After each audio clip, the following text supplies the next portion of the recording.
Hey guys, how's it going? Sean back here with Everything REI. And I'm Sharon from Digital Nomad Quest. And today we're going to help you buy your first rental property. Coming right up.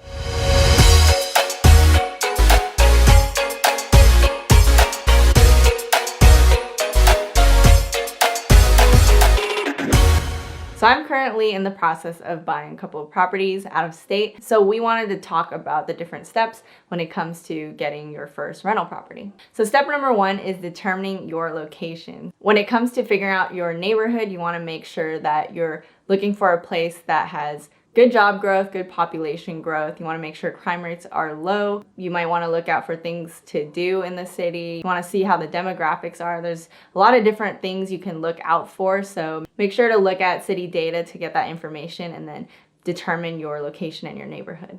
And also it'll help you out a lot if you're able to find a place that's only one flight away from where you live.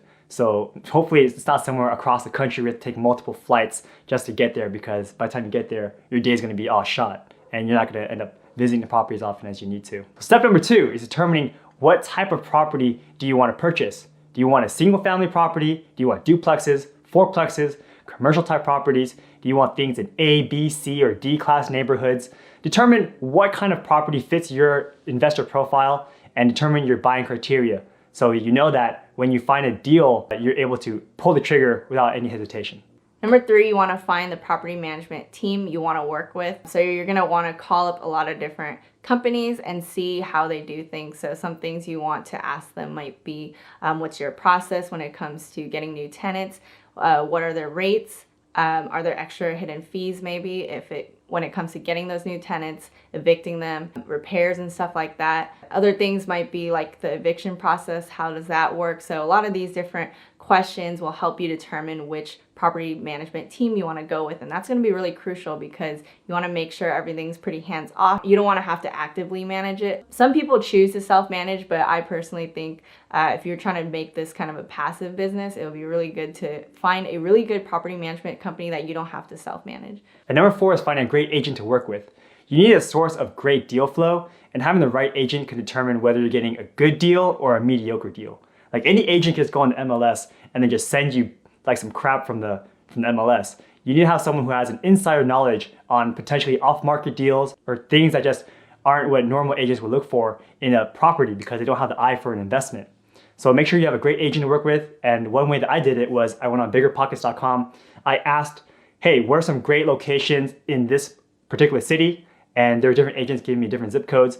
I called every single one of them, and I found one agent that I jived with a lot. So just find someone that you think you can work with in the long term. So number five, you want to secure financing with a lender. So you want to get your pre-approval letter. So if you don't have all cash to buy the property, you're going to want to get a loan, right? So what you're going to do is get a pre-approval letter so that like you can start putting in offers on the properties you want. That way that letter is kind of proof that you have the financial backing in order to get the property. So you want to get that letter before you start looking for properties and putting down offers. Mm-hmm.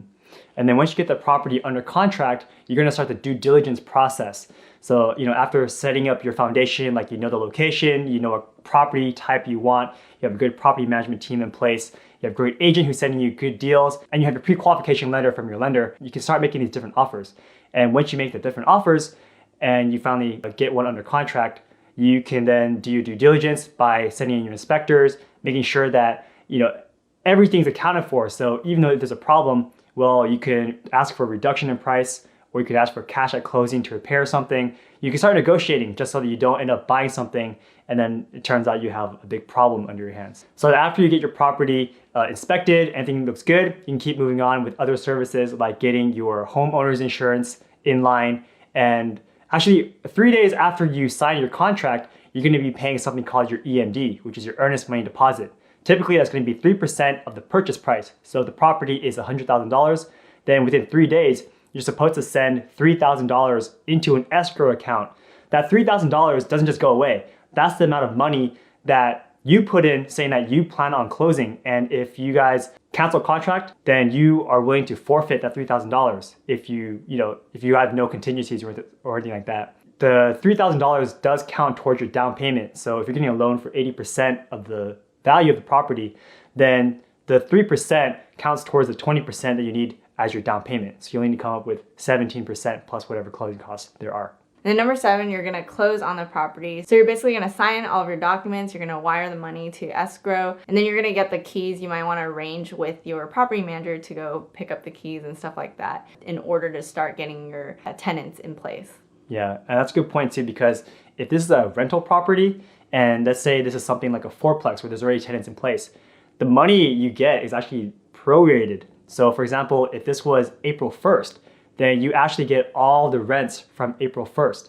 And if they haven't collected it already, then you have to be the one that collects it. But let's say they already did collect the money, then you actually get a prorated amount that just gets credited towards you at closing. So number 8 is, now that you have the property, you have to follow up your property management company to make sure that they're running it as you expected.